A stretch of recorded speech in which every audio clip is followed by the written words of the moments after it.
Hoy fue un día con mucho frío.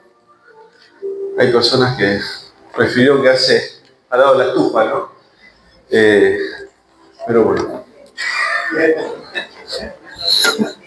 Bueno, hay que avisarle que tenemos estufa también nosotros, que puedan venir, tranquilo.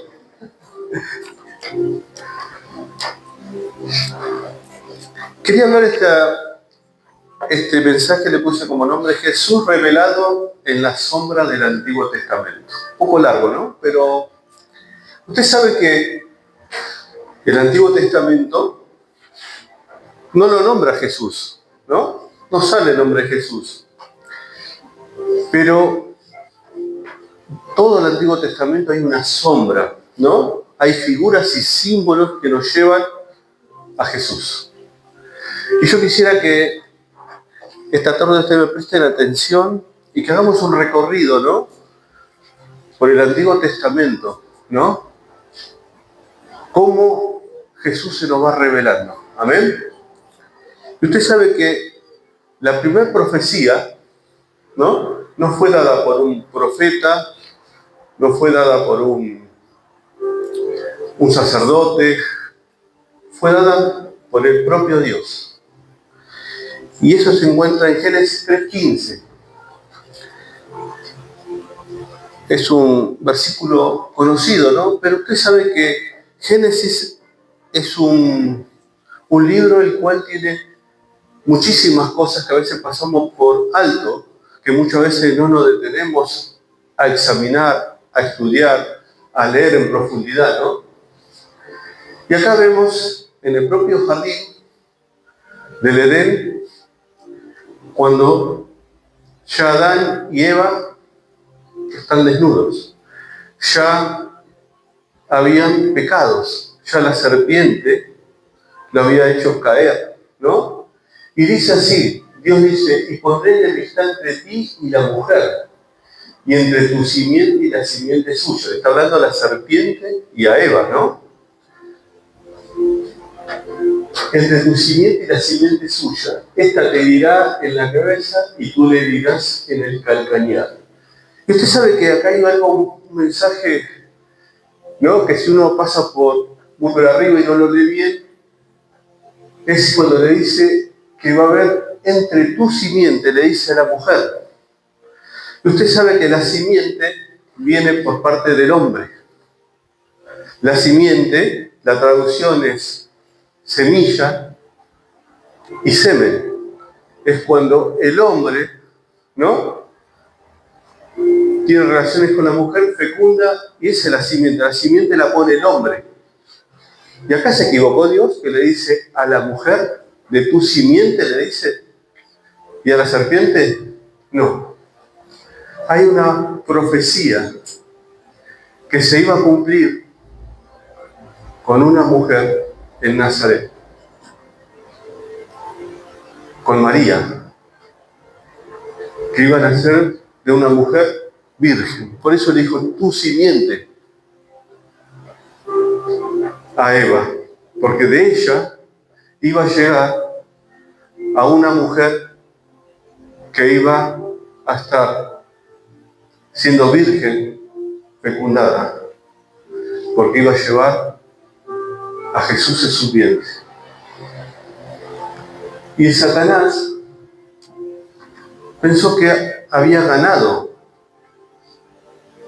pero le puso acá, el Dios habla que la simiente de la serpiente, que eran sus demonios, juntamente con eso, iban a estar como, iba a haber una enemistad entre el hombre y Satanás.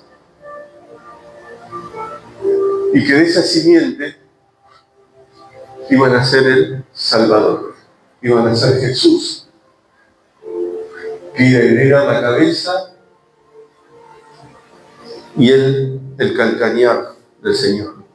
Entonces acá vemos una primera profecía, ya hablando un plan redentor. Adán y Eva pecaron. Dios ya está dando una profecía. Ellos estaban desnudos y hubo un sacrificio, porque el Señor, Dios, le puso pieles porque lo que cubre el pecado es solamente con sangre y tiene que haber un sustituto. Ese sustituto era un animal. Entonces Dios tuvo que sacrificar un animal para cubrir la desnudez y el pecado de Adán y Eva. ¿Se va entendiendo? Y después vemos que aparece Caín y Abel, presentando sacrificio. Abel, lo mejor, era un animal gordo, lo mejor de sus animales que él criaba. Y Caín trajo frutas y verduras. Dice que Dios prefirió el holocausto de Abel y no el de Caín. ¿Por qué? Porque Abel entendió que era con sangre, con un sustituto. Y Caín vino con su orgullo, con lo que él sembró, con lo que él traía, que pensaba que con eso ya era suficiente. Abel entendió que hacía falta un sacrificio, un sustituto y un derramamiento de sangre. Y acá vemos entre Abel y Caín una verdadera adoración en Abel, y en Caín vemos un sacrificio, pero ¿de qué? Religión muerta.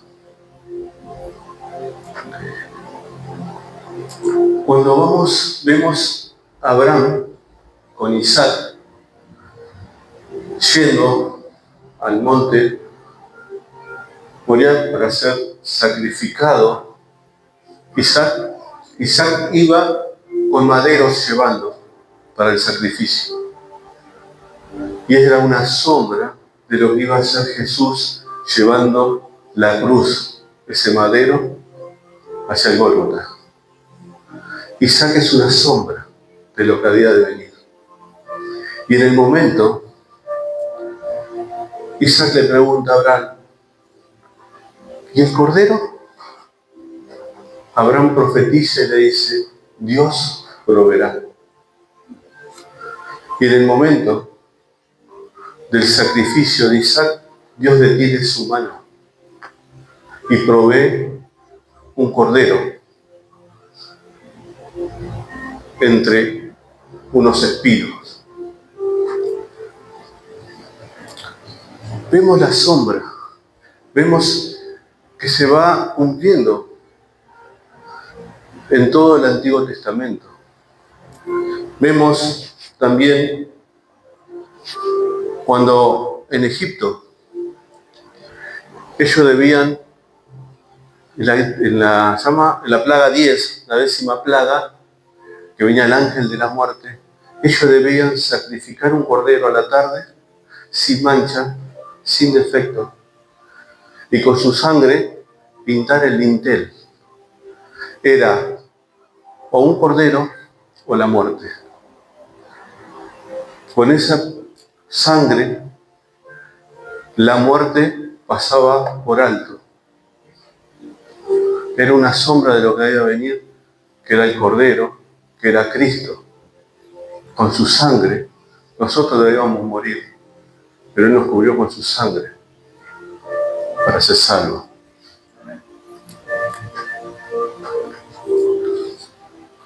Juan el Bautista, a orillas del río Jordán, cuando aparece Jesús, no le dijo rabí, no le dijo profeta, no le dijo rey. Lo nombró con el nombre profetizado miles de años antes. Le dijo, tú eres el Cordero de Dios que quita el pecado del mundo. Todo nos lleva hacia un mismo punto. No es casualidad cuando Jesús muere, era Pascua, se estaba festejando la Pascua. Mientras en el templo se estaba sacrificando un cordero para la expiación de pecados, en ese Gólgota estaba siendo sacrificado el cordero perfecto. Estaba siendo inmolado por el pecado de todos.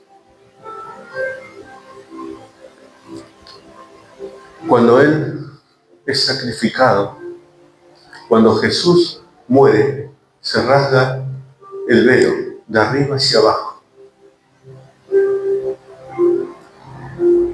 Ese sacrificio, ya no hacía falta más los demás sacrificios ceremoniales, quedaban obsoletos, porque Él era el sacrificio para el mundo.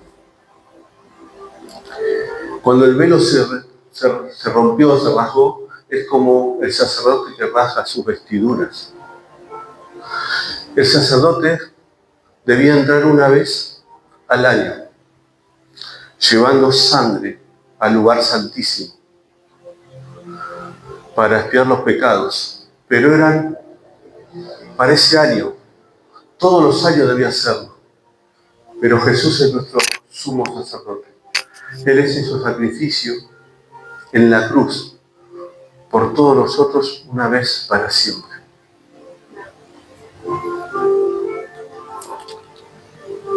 Ahora entendemos por qué para Dios el cubrirse con higuera no servía. Había que haber un sacrificio, tenía que haber sangre para poder limpiar el pecado. Por eso prefirió el sacrificio de Abel que el de Caín. Vemos que a lo largo de la historia todo había un propósito, todo era una sombra y todo llevaba a una persona. Todo llevaba a esa persona que su nombre era Jesús. Y vemos en el arca, cuando Noé construye el arca, en ese arca había salvación. Ese arca era una sombra de Cristo, porque nosotros en Cristo tenemos salvación. Fuera de Cristo no tenemos muerte. Fuera del arca había muerte. En Números habla que Jesús en Juan 3:14 dice, Juan 3:14 dice Jesús, y como Moisés levantó la serpiente en el desierto, así es necesario que el Hijo del Hombre sea levantado. Esa serpiente de bronce que fue levantada en el desierto, que el pueblo de Israel, que comenzaba a murmurar, todos estos largaron serpientes, víboras, que lo picaban, y Moisés tuvo que hacer una serpiente de bronce, levantarla y todos tenían que mirar para no morir. Y el Señor dijo que él tenía que ser como esa serpiente, o sea, de bronce levantado en la cruz. Esa serpiente era una sombra de lo que iba a pasar con Jesús en la cruz. En Éxodo habla del maná que caía del cielo, que alimentaba a esas personas, a los israelíes. Y Jesús dijo, yo soy el pan de vida. El que viene a mí no tendrá hambre jamás. Era una sombra, el maná era una sombra de lo que era Jesús. En el arca había una sola puerta por donde se podía entrar. Jesús dijo, yo soy la puerta. Moisés golpeó la piedra para que saliera agua. Era una sombra de Jesús, porque Cristo es la roca. Y Cristo dijo que de mí correrán ríos de agua viva. Que viene a mí no tendrá sed jamás.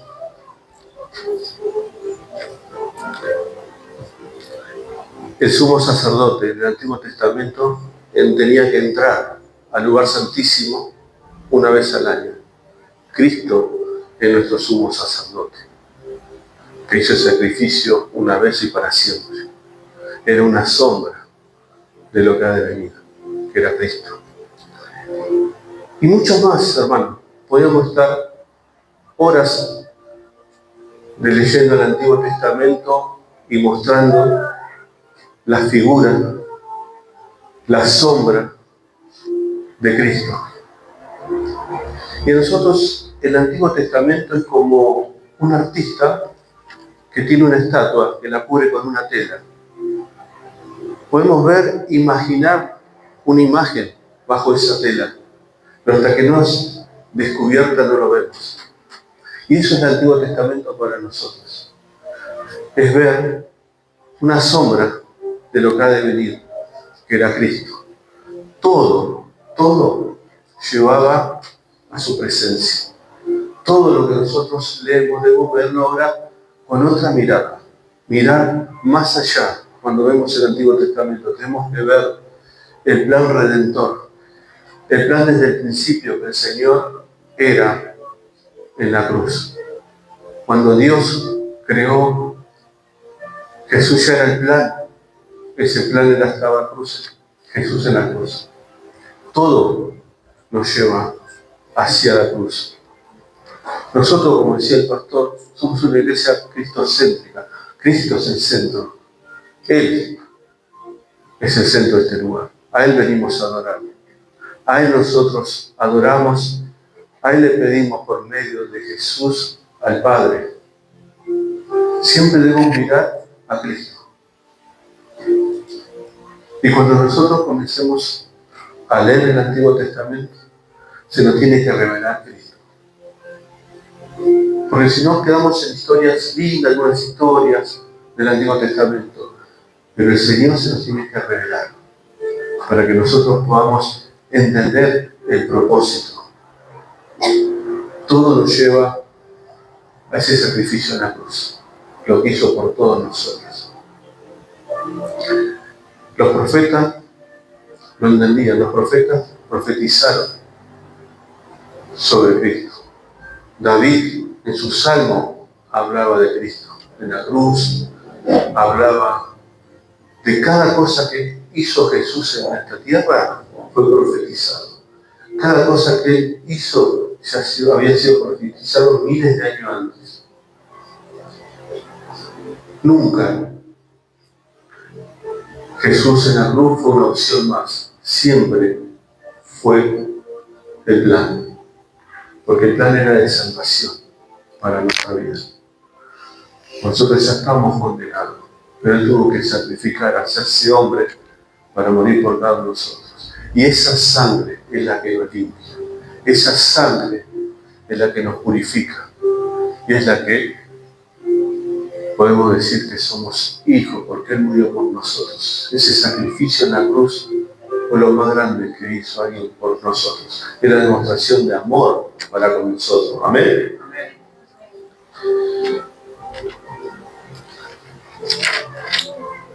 Quisiera que nos pongamos de pie.